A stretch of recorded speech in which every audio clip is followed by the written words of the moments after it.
Hello students, good morning. Welcome to our channel personal tutor. आज मैं आप सभी के लिए लाई हूँ कक्षा 7 पंजाब बोर्ड की हिंदी से एक पाठ जिसका नाम है धूल का फूल। तो शुरू करते हैं आज के पाठ को।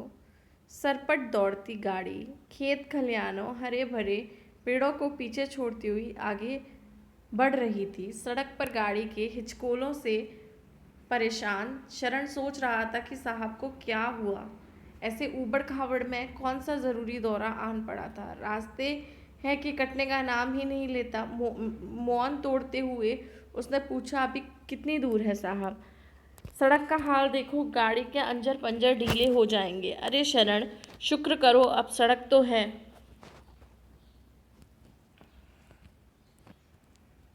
चलते रहो। गुरशरण को कुछ समझ ना आया। एक्सीलेटर पर दबाव बढ़ा दिया। आज मन बल्लियों उछल रहा था। उछले भी क्यों ना। परसों बाद आज अपने गांव, अपनी मिट्टी की ओर जा रहा था जो शहर की चकाचौंध में खो सा गया था। 20-25 बरस पहले के दृश्य आंखों के सामने घूम रहे थे। पंच जी का खेत, दीनू ग्वाले की गायें भैंसें, सब्बू कुमार की चाक, एक एक करके सब याद करके मन भाव विभोर हो रहा था। जमींदार जी का खेत, जहाँ से कभी गन्ने तोड़कर भाग जाया करते थे, वो दूर कोलू वाला स्थान आज सुनसान सा था। याद आया, खेल में कितने गन्ने कोलू में लगा देते, भर पेट गन्ने का रस पीते और गरम गरम गुड़ खाते और कुछ घर ले जाते। कितना ऊधम मचाते थे हम सब। कभी ककड़ियाँ, कभी खरबूजे, कभी चने। वाह क्या दिन थे। रहट का निर्मल पानी, वाह। पिताजी खेतों में काम करते थे, अपनी ज़मीन तो थी नहीं, सो दूसरों के खेतों में मजदूरी करते थे। माँ के साथ जब खेतों में खाना लेकर जाता था तो आम की चटनी व प्याज का स्वाद आज भी बुलाए नहीं भूलता। माँ के प्यार भरे हाथों से सज धज कर पाठशाला पहुँचता। पाठशाला में बैठने के लिए, टाट तक के लिए छीना झपटी होती थी, पर मास्टर आदित्य की ज्ञान वर्षा से धन्य हो जाता। यहाँ आकर सारी विपन्नता से बेखबर हो जाता। विपन्नता, हाँ सच। पिताजी जमींदारों की चाकरी करते थे तो माँ पड़ोस के घरों में चौका बर्तन। भला हो न साहब का, जो एक बार गांव न जाने किस काम आए और पिताजी को चपरासी की नौकरी दिलवाने को कहकर शहर ले आए। दादा दादी ने कितना मना किया था, पर पिताजी तंग आ गए थे मजदूरी करते करते, तो शहर आ गए। कुछ दिनों बाद हमारा पूरा परिवार गांव से शहर आ गया। साहब ने रहने के लिए एक कमरा दिया था, वहीं हमारी रसोई, ड्राइंग रूम, डाइनिंग, बेड व स्टडी रूम था। पिताजी की आंखों में एक ही सपना था जो हर माँ बाप का होता है, कि उनकी संतान पढ़ लिख कर कुछ बन जाए। गाड़ी में बैठे अफसरों को देख हमारे मन में भी ख्याल आते हैं कि एक दिन ज़रूर कुछ बनूंगा। क्यों बनूंगा, कैसे बनूंगा, कौन पढ़ाएगा, आदि सवालों से अनजान सोचता। जब लाल बहादुर शास्त्री, लिंकन, एडिसन जैसे बड़े बन जाते हैं तो मैं क्यों नहीं। पुस्तक में झूठ थोड़े ही लिखा है। सरकारी स्कूल भी उन दिनों कितनी दूर दूर थे। प्राइमरी के बाद मैट्रिक के लिए मीलों मील चलना पड़ता था। अब आमदनी तो इतनी नहीं थी कि साइकिल ही ले लेते। परिवार का गुजारा मुश्किल से होता था, तभी तो मैं छुट्टियों में छोटा मोटा आमदनी वाला काम कर लिया करता था। शाम को चटाइयों पर बैठकर इकट्ठा खाना खाते। पिताजी हम सबको देखकर खुश होते और कहते, बेटा खूब पढ़ो, खूब पढ़ो। हम तो अंगूठा छाप रह गए। मैं तपाक से कह उठता, देखना पिताजी, मैं और कृष्णा दीदी खूब पढ़ेंगे और अफसर बनेंगे। तब सोचता था, ये डॉक्टर, इंजीनियर, जज, कमिश्नर कैसे बन जाते हैं, सब अफसर कहलाते हैं। इतना विश्वास ज़रूर था कि इन सब की कुंजी विद्या ही है। विद्या धन मेहनत बिना नहीं मिलता, और मेहनत कभी व्यर्थ नहीं जाती। कर्म ही तो पूजा है।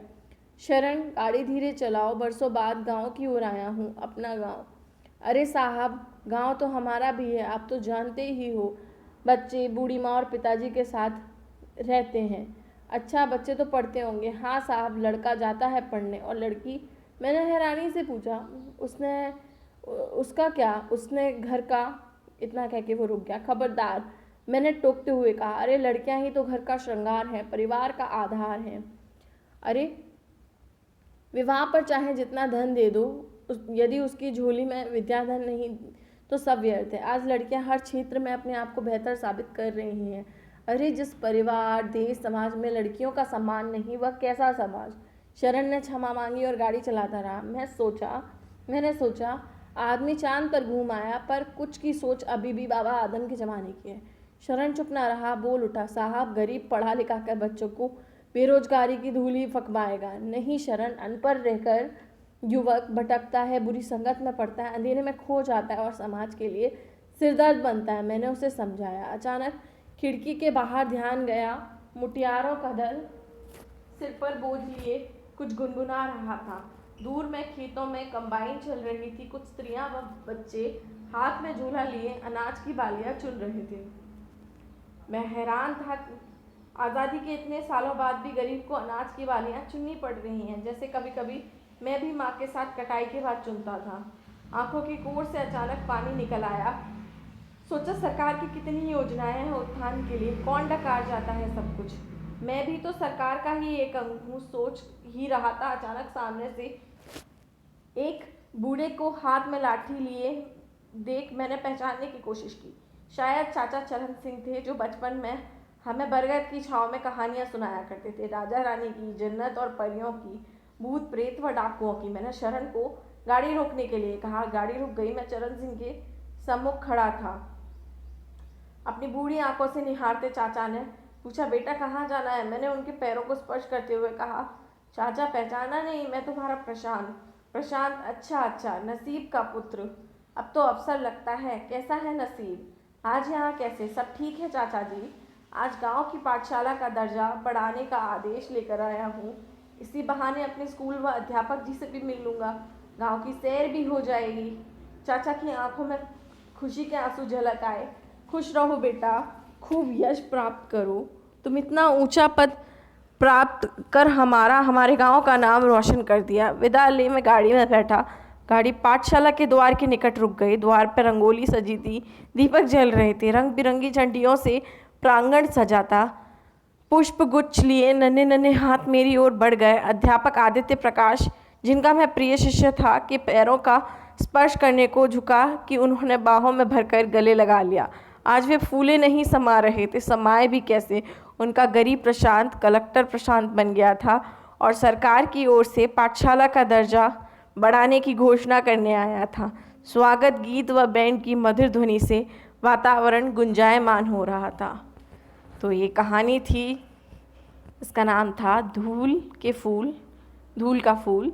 तो इसके अंदर ये दिखाया है कि किस तरीके से एक गरीब बच्चा पढ़ लिख करके कलेक्टर बनता है। अगर आपको भी ये कहानी पसंद आई हो तो वीडियो को लाइक कीजिए, चैनल को सब्सक्राइब कीजिए। Thank you.